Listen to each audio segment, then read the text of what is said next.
seandainya kita mampu mengontrol apa yang ada dalam pikiran kita, itu yang akan menjadi nasib kita. Persoalannya adalah pikiran kita ini ya berfrekuensi, berpikir itu dalam banyak sekali literatur. Ya, saya ambil salah satu, memfrekuensikan 60.000 pikiran setiap hari. Ya, dia setiap hari memproyeksikan gitu kan, kalau dia sininya A, maka dia memproyeksikan A, maka di layar pun menjadi A, ya, atau di nasib kita menjadi A. Ini yang perlu kita pelajari, bahwa pikiran kita memproyeksikan, kita nggak ngerti gitu kan, yang diproyeksikan itu positifkah atau tidak positif, ya. Semua dia memproyeksikan, pikiran ada yang positif dan ada yang tidak positif. Nah, ini dia persoalannya. Karena setiap pikiran adalah energi, dan energi menciptakan realita, maka dia merupakan doa yang dikabulkan oleh Allah Subhanahu wa Ta'ala. Jadi, setiap pikiran adalah doa, dan semua doa dikabulkan oleh Allah. Ada orang yang tanya ke saya, Pak Nas, saya sudah duha, sudah tahajud, sudah sedekah, tapi kenapa saya masih miskin juga? Kenapa Allah tidak kabulkan doa saya? Biasanya ada banyak sekali dalil yang menjelaskan tentang hal itu, ya. Ada yang mengatakan bahwa mungkin dikabulkannya yang B, mungkin gitu ya ditunda doanya, mungkin gitu ya Allah menginginkan yang lebih baik buat kamu. Ada banyak sekali husnuzon kita kepada Allah Subhanahu wa Ta'ala, dan itu betul. Tapi saya mengajak Anda berpikir bahwa semua doa sudah dikabulkan oleh Allah. Cuma pertanyaannya adalah doa yang mana yang dikabulkan? Orang tadi mengatakan, saya sudah duha, udah tahajud, udah sedekah, tapi saya masih miskin juga. Saya katakan sama dia, itu sudah dikabulkan. Ya, dia masih belum paham, belum Pak Nas. Udah itu, ya, saya udah duha, udah tahajud, udah sedekah, saya masih miskin juga. Itu udah dikabulkan. Ya, apanya dikabulkan? Miskin. Duhanya 1 kali, tahajudnya 1 kali, sedekahnya 1 kali, tapi miskinnya berkali-kali. Miskin. Maka ini seperti hukum proyektor tadi. Akhirnya dia terproyeksikan menjadi layarnya dia. Jadi tidak ada doa yang tidak dikabulkan. Ud'uni astajib lakum. Doalah kalian kepadaku, langsung aku kabulkan. Maka, ya, dalil ini saya jadikan sebagai dasar dari law of projection. Ini adalah landasan hukum pertama kita, ya, untuk menjelaskan tentang magnet rezeki. Kenapa kok ya kita menjadi miskin? Karena ada pikiran miskin. Contoh, ada seorang ibu menggunakan jilbab warna pink, bajunya orange. Jadi jilbabnya pink, bajunya orange, celananya biru terang. Kemudian sepatunya warna emas gitu ya, kemudian tasnya warna perak bling-bling, ya, shalnya warna ungu, eyeshadow merah marun, kemudian lipstick warna hitam. Apa yang ada dalam pikiran Anda ketika melihat ada orang yang menggunakan baju Mejiku Hibiniu begitu, baju yang nggak matching, ya? Mungkin Anda berpikir norak, ya, norak, atau stres, ya, atau orang ini gila, ya, atau ini pelangi berjalan, atau orang kreatif, ya, atau orang yang buta warna, ya. Maka itu semua benar, dan itu semua adalah energi yang kita keluarkan ketika merespon sebuah keadaan.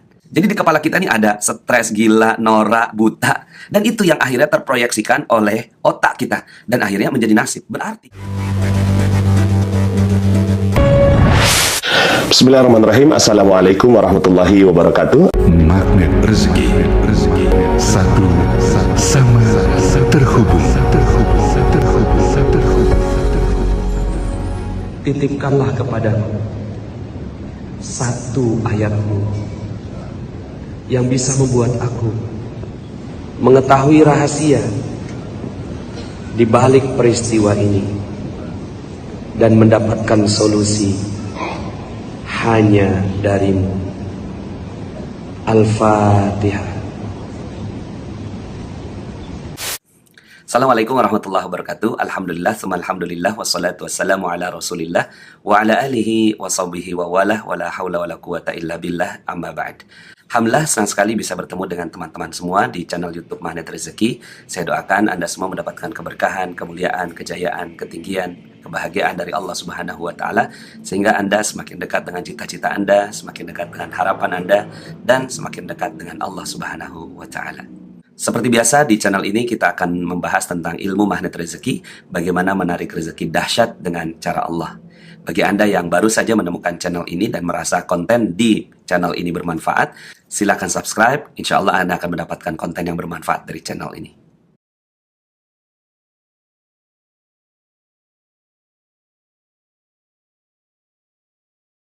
Oke, pada kesempatan kali ini kita masuk pada materi berjudul Law of Projection. Ini materi yang dasar, yang menjadi panduan dari magnet rezeki. Kalau di beberapa ilmu motivasi yang lain menggunakan law of attraction, kami di magnet rezeki tidak menggunakan law of attraction atau hukum tarik-menarik. Tapi yang kita gunakan adalah law of projection. Apa yang dimaksud dengan law of projection? Bayangkan sebuah proyektor, Bapak Ibu. Ada laptop, kemudian ada proyektor, kemudian ada layar. Kemudian apapun yang ada di laptop pasti difrekuensikan oleh si proyektor dan melahirkan gambar yang sama di layar. Apa-apa yang ada di laptop, misalnya di laptop itu huruf A gitu ya, itu sudah pasti yang di layar pun hurufnya A. Pastinya Anda sudah mengetahui tentang hal itu. Kita mengetahui tentang proyektor itu, tapi kita tidak tahu cara kerjanya.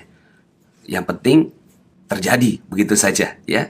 Apa yang terjadi? Laptop ini memprosesnya dalam waktu yang sangat singkat gitu ya, sangat cepat sekali. Lalu kemudian dia diproyeksikan, ada energi yang mengalir ke proyektor. Lalu kemudian energi itu dirubah menjadi energi cahaya yang terpancarkan ke layar. Seperti video sebelumnya, saya sudah sampaikan bahwa logika magnet rezeki menyebut semuanya energi, menjadikan semuanya adalah energi. Anda adalah energi, YouTube adalah energi, saya adalah energi, cita-cita Anda adalah energi. So, semuanya adalah energi. Nah, bagaimana caranya agar kita mendapatkan apa yang kita inginkan? Sebenarnya, semuanya sesuai dengan hukum law of projection tadi. Apapun yang ada di laptop pasti sama dengan apa yang ada di layar. Nah, bayangkan otak kita, Bapak Ibu. Otak kita ini tersusun dengan lemak-lemak sebenarnya. Tapi di dalamnya ada listrik-listrik yang mengalir. Ada neuron-neuron yang bersambungan dengan kecepatan yang sangat-sangat tinggi. Nah, ini adalah laptop. Katakanlah di balik ini ada pikiran kita yang berupa laptop pemroses ya pikiran kita. Kemudian dia diproyeksikan gitu ya. Katakanlah otak kita ini adalah proyektor. Lalu kemudian, apa yang ada di luar kita inilah yang namanya layar kehidupan kita atau nasib kita. Nah, apapun yang ada di pikiran kita pasti sama dengan apa yang ada di layar. Ya, nggak mungkin berbeda. Nggak mungkin di pikiran itu A, di layarnya B. Ya, dan sebaliknya, nggak mungkin juga kalau di layarnya B, di laptopnya itu A. Tidak mungkin, pasti sama. Begitu juga dengan nasib kehidupan kita. Kalau nasib kehidupan kita sekarang seperti itu, seperti apa yang kita rasakan sekarang, kenapa? Karena pikiran kita memprosesnya dan memproyeksikannya. Karena hidup kita adalah proyeksi. Ada satu buku yang bestseller, bukan bestseller lagi sepertinya, best of the bestseller internasional. Judul bukunya Think and Grow Rich, karya Napoleon Hill. Orangnya udah nggak ada, tapi sekarang bukunya masih terus menjadi bestseller. Kenapa dia bisa menjadi bestseller? Karena dia mengungkapkan rahasia dari pikiran. Ya, apa yang dikatakan rahasia kekayaan adalah menguasai kekuatan pikiran. Jadi kalau kita mampu menguasai kekuatan pikiran kita, maka kita akan mengontrol nasib kita. Ya, itu kurang lebih apa yang dikatakan oleh Napoleon Hill. Jadi kalau seandainya kita mampu mengontrol apa yang ada dalam pikiran kita, itu yang akan menjadi nasib kita. Persoalannya adalah pikiran kita ini ya berfrekuensi, berpikir itu dalam banyak sekali literatur. Ya, saya ambil salah satu, memfrekuensikan 60.000 pikiran setiap hari. Ya, dia setiap hari memproyeksikan gitu kan. A, kalau dia sininya A, maka dia memproyeksikan A, maka di layar pun menjadi A, ya, atau di nasib kita menjadi A. Ini yang perlu kita pelajari bahwa pikiran kita memproyeksikan, kita nggak ngerti gitu kan, yang diproyeksikan itu positifkah atau tidak positif, ya. Semua dia memproyeksikan, pikiran ada yang positif dan ada yang tidak positif. Nah, ini dia persoalannya. Karena setiap pikiran adalah energi dan energi menciptakan realita, maka dia merupakan doa yang dikabulkan oleh Allah Subhanahu wa taala. Jadi, setiap pikiran adalah doa dan semua doa dikabulkan oleh Allah. Ada orang yang tanya ke saya, "Pak Nas, saya sudah duha, sudah tahajud, sudah sedekah, tapi kenapa saya masih miskin juga? Kenapa Allah tidak kabulkan doa saya?" Biasanya ada banyak sekali dalil yang menjelaskan tentang hal itu, ya. Ada yang mengatakan bahwa mungkin dikabulkannya yang B. Mungkin gitu ya ditunda doanya. Mungkin gitu ya Allah menginginkan yang lebih baik buat kamu. Ada banyak sekali husnuzon kita kepada Allah Subhanahu wa taala dan itu betul. Tapi saya ingin mengajak Anda berpikir bahwa semua doa sudah dikabulkan oleh Allah. Cuma pertanyaannya adalah doa yang mana yang dikabulkan? Orang tadi mengatakan saya sudah duha, udah tahajud, udah sedekah, tapi saya masih miskin juga. Saya katakan sama dia, itu sudah dikabulkan. Ya, dia masih belum paham, belum panas. Udah itu, ya. Saya udah duha, udah tahajud, udah sedekah, saya masih miskin juga. Itu udah dikabulkan, ya. Apanya yang dikabulkan? Miskin. Duhanya 1 kali, tahajudnya 1 kali, sedekahnya 1 kali, tapi miskinnya berkali-kali. Miskin, miskin, miskin, miskin, miskin, miskin. Maka ini seperti hukum proyektor tadi. Akhirnya dia terproyeksikan menjadi layarnya dia. Jadi tidak ada doa yang tidak dikabulkan. Ud'uni astajib lakum. Doalah kalian kepadaku, langsung aku kabulkan. Maka, ya, dalil ini saya jadikan sebagai dasar dari law of projection. Ini adalah landasan hukum pertama kita, ya, untuk menjelaskan tentang magnet rezeki. Kenapa kok, ya, kita menjadi miskin? Karena ada pikiran miskin, miskin, miskin, miskin.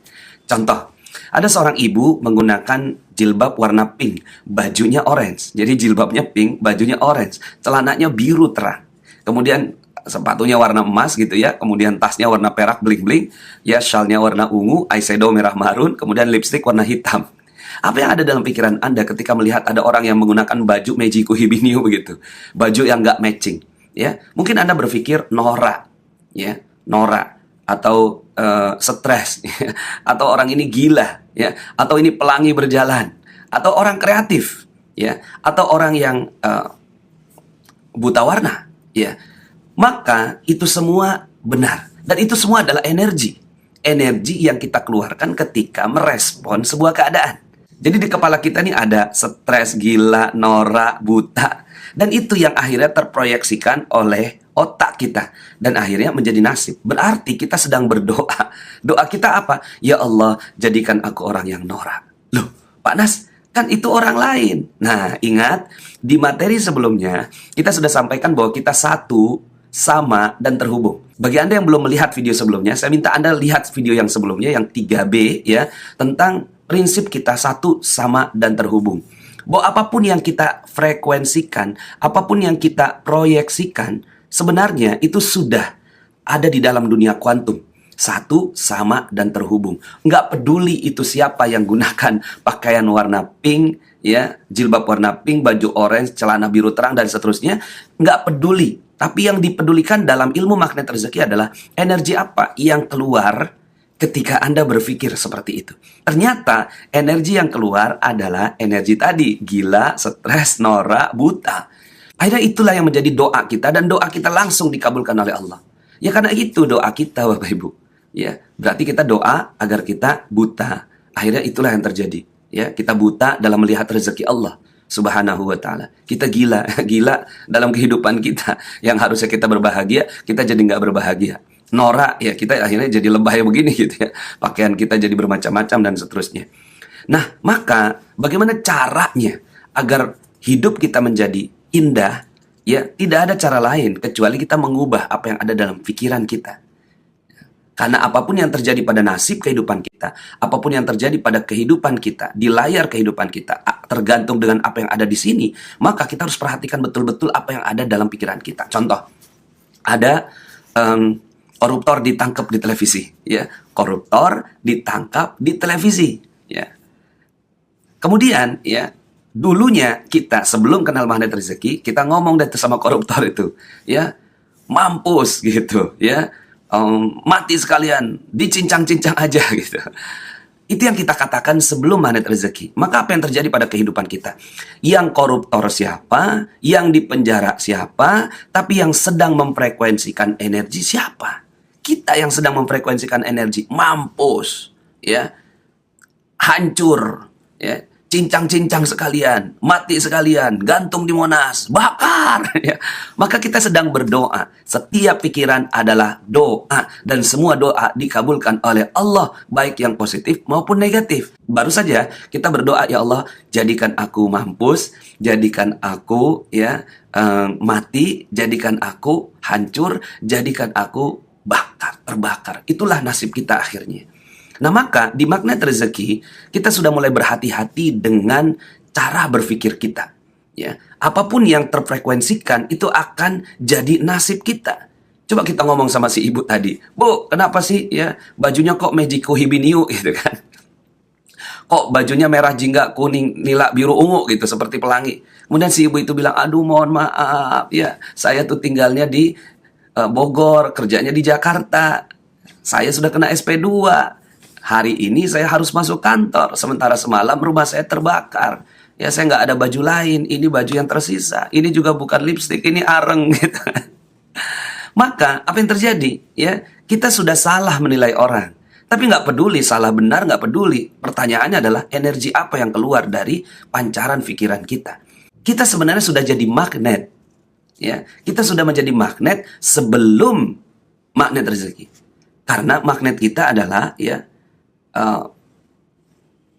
mampus. Magnet kita adalah ya hancur. Magnet kita adalah norak. Magnet kita adalah ya buta dan seterusnya. Akhirnya itulah yang terjadi pada kehidupan kita. Nah, balik ke orang yang koruptor tadi, kalau ada koruptor ditangkap di televisi, terus kita ngomongnya apa dong? Ya, magnet rezeki mengganti semuanya dengan keren. Ya. Jadi orang magnet rezeki mengganti semua kehidupannya keren karena kita kan mau keren, kita kan mau hidupnya ajaib, gitu. Maka energi yang keluar cuma keren aja. Ya ngelihat ada koruptor ditangkap di televisi, kita ngomong, wow keren. Mungkin kita berpikir, kok keren? Disitulah kita tertantang untuk berpikir apa kerennya di balik itu, ya. Karena kita udah terpaksa harus ngomong keren, kita udah satu sama dan terhubung. Kita adalah makhluk energi, energi apa yang keluar dari pikiran kita itu yang akan menjadi nasib kita. Maka kita tidak punya pilihan lain kecuali kita selalu bilang keren. Wow, keren. Coba kita pikirkan, kenapa kok koruptor ditangkap itu keren?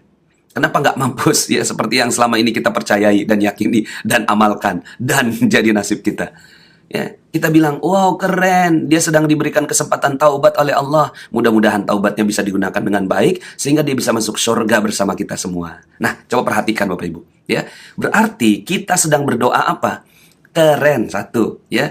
Dia sedang diberikan kesempatan taubat, berarti kita lagi doa, ya Allah mudahkan taubatku diterima, ya, oleh Allah. Kemudian mudah-mudahan dia bisa masuk surga bersama dengan kita semua. Akhirnya kita doa surga Bapak Ibu, ya. Kita doa surga teman-teman. So, ketika kita bilang wow keren, ya, maka kita harus tertantang. Dalam training yang kita adakan, ya kita paksa peserta itu untuk melihat sisi lain dari kejadian. Ya, fakta itu udah nggak penting akhirnya. Faktanya apa, itu udah nggak penting. Yang paling penting adalah respon kita apa, energi kita apa, ya, yang keluar dari pikiran kita. Kita ngomong sama si ibu itu tadi kan, ya, akhirnya ternyata faktanya nggak tepat kan. Ternyata dia bukan orang gila, bukan orang stres, bukan orang norak, bukan orang buta, ya. Tapi ternyata dia adalah orang yang seperti itu. Dia harus pergi kantor dan bajunya tersisa cuma itu doang, gitu. Coba kalau seandainya, ya, si ibu itu datang, kemudian ada fakta seperti itu, lalu kemudian respon kita cuma satu, wow, keren. Coba keren kenapa? Ya sudah, pokoknya keren aja, kita nggak peduli, ya, kerennya seperti apa, ya. Nah, ada orang yang bertanya ke saya, Pak Nas, itu Pak Nas ngajarin apapun semuanya dibilang keren gitu. Sampai orang meninggal dunia dibilang keren. Iya, nggak mungkin juga dibilangnya di mulut ya Bapak Ibu ya. Diucapkannya di hati. Karena segala sesuatu itu terjadi atas izin Allah. Mau bagaimana lagi? Ya, semua terjadi atas izin dari Allah Subhanahu wa taala. Kalau nasib Anda sekarang mungkin gitu ya, sedang tidak dapatkan rezeki, mungkin baru dipecat dari perusahaan, mungkin ya suami diambil orang, mungkin anak diculik, mungkin rumah terbakar, mungkin kejadian gempa, ya. Sekarang pertanyaannya, sanggup nggak kita mengatakan wow keren dalam keadaan tersebut? Ya, nggak gampang. Tapi ya, yang sering terjadi misalnya rumah terbakar. Pas rumah terbakar, energi apa yang keluar? Faktanya udah terjadi. Fakta rumah terbakar. Lalu kemudian yang terfrekuensikan oleh kita adalah menyesal, mengutuk diri sendiri, ya. Kemudian panik, galau, khawatir, cemas. Maka itu yang semua naik ke atas langit karena dia adalah energi dan semua satu sama dan terhubung. Akhirnya masuklah dalam diri kita. Sudah jatuh, tertimpa tangga, itu dalam sebuah peribahasa mengatakan demikian. Maka kalau ada seperti itu, kita ngomong rumah terbakar, wow keren. Terus kerennya gimana? Ya, kerennya karena kita dapat kesempatan untuk membangun rumah yang baru. Oke lah, Segala sesuatu itu sudah terjadi. Mau bagaimana lagi? Ya. Dalam Al-Quran, hal ini disebutkan di dalam surat Al-Waqi'ah, ayat 26. Allah Subhanahu wa Ta'ala berfirman, "La yasma'una fiha lagwan wa la ta'thima illa qilan salaman salama." La yasma'una fiha. Tidaklah mereka mendengarkan di dalamnya. Di dalamnya itu di mana? Di syurga. Kan kita mau hidup di syurga. Sebelum syurga yang sebenarnya. Maka jangan dengarkan apapun. La yasma'una fiha lagwan. Sia-sia. Hal yang nggak berguna. Ya. Wala ta'thima. Dan kata-kata yang nggak bagus. Yang nggak bagus lah gitu ya. Kata-kata yang nggak bagus. Wala ta'thima illa qilan. Kecuali dia selalu mengatakan salaman, salama. Salaman ini bagus kuadrat kalau bahasa Indonesianya. Kalau bahasa magnet rezekinya, wow, keren gitu Bapak Ibu ya. So, orang magnet rezeki dia selalu mengatakan respon keren dalam segala keadaan. Ya, dan itu yang kita akan tantang kepada Anda yang menyaksikan video YouTube ini. Itulah law of projection. Ketika di sininya keren, maka di sininya keren, hidupnya jadi keren. Ya, dan nggak mungkin berbeda. Jadi kalau sekarang Anda hidupnya ya terbatas rezekinya, itu karena di sini kita berbicara tentang keterbatasan. Mampus, hancur, ya. Norak, buta, dan seterusnya. Itu yang ada dalam pikiran kita ketika kita melihat orang lain. So, hilangkan itu semua, ya. Jadi Allah Subhanahu wa Ta'ala mengabulkan doa kita. Cuma gini, ya, yang kita pahami adalah, Pak Nas, bukankah doa itu yang dikabulkan hanya yang positif saja? Nah, sekarang saya ambil dalil. Ada sebuah dalil hadis qudsi. Allah Subhanahu wa Ta'ala berfirman melalui lisan Rasulullah SAW, "Ana inda dhanni abdi bi." Sesungguhnya aku berdasarkan prasangka hambaku. Jadi, apapun yang kita sangka, berarti kan pikiran. Sangka itu kan kerjaan pikiran. Apapun yang disangka oleh hambaku, ana inda dhanni abdi bi. Sesungguhnya aku berdasarkan prasangkanya dia. Jadi kalau kita sangka bagus, jadinya bagus. Kalau kita sangka nggak bagus, maka jadinya nggak bagus. Ya. Karena bagi Allah sebenarnya semua netral. Nggak ada positif, nggak ada negatif. Kita masih mengenal. Kita suka kaya, nggak suka miskin. Kaya itu positif, miskin itu negatif. Tapi bagi Allah tuh netral. Karena semuanya bermanfaat bagi Allah. Contoh, syurga bagi kita positif. Bagi kita, syurga positif. Neraka negatif. Bagi Allah, syurga itu positif. Neraka juga positif. Kenapa? Karena neraka punya manfaat bagi Allah untuk menyeleksi siapa yang pantas masuk syurganya. Sehingga akhirnya di mata Allah, syurga neraka itu positif. Maka ketika kita proyeksikan surga, oh hambaku minta surga. Tapi ketika kita proyeksikan neraka, oh hambaku minta neraka. Itu persoalannya. Allah Subhanahu wa Ta'ala sesuai dengan prasangka hambanya. Dan kadang-kadang kan gini ya, ada seorang yang ketika melihat, oh itu ahli neraka gitu. Hati-hati, jangan-jangan kita satu sama dan terhubung dengan dia. Maka orang yang magnet rezeki, dia selalu berpandangan positif. Karena dia ingin hidupnya bagus, dia ingin hidupnya dahsyat, dia ingin hidupnya keren, dia ingin hidupnya ajaib. Maka di kepalanya cuma itu yang ada. Dahsyat, keren, ajaib, hebat. Dahsyat, keren, ajaib, hebat. Ya, surga gitu ya. Kaya. Akhirnya yang terjadi dalam nasib kehidupannya dia, layar kehidupannya dia, seperti apa yang ada dalam pikirannya. So, ini law of projection.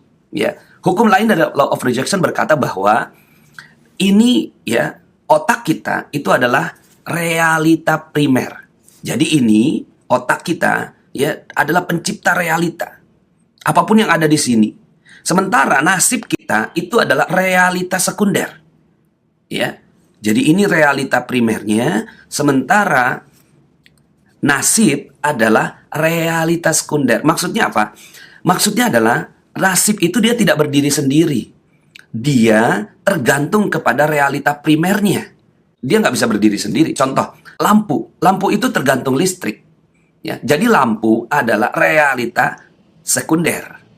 Lampu adalah realita sekunder. Listrik adalah realita primernya. So, untuk mengubah lampu, ya, kita tidak fokus pada lampunya. Lampunya kita otak-atik. Kalau listriknya itu nggak nyambung, Bapak Ibu, nggak akan pernah nyala.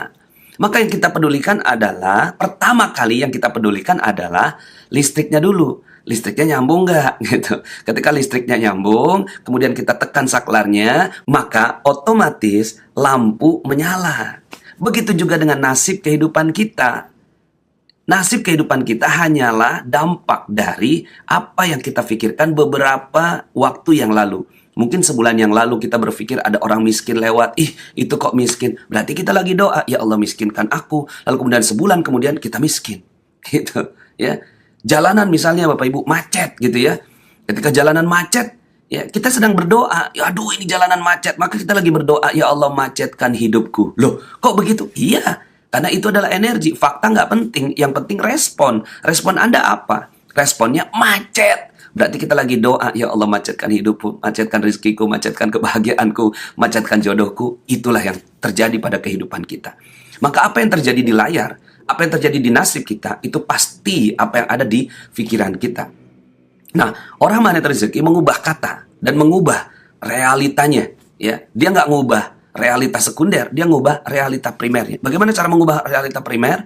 Dengan mengubah katanya, dengan mengubah energinya. Ya, contoh tadi macet. Macet kita ganti dengan apa? Kita harus berpikir kata-kata yang lebih positif. Penuh. Jadi kalau istri saya nanya, Bang, bagaimana jalanan di Jakarta? Gitu ya. Nah, saya bilang penuh. Gitu. Waktu itu pernah saya ingin ke Jakarta dari Depok, seperti biasa saya ngisi pengajian.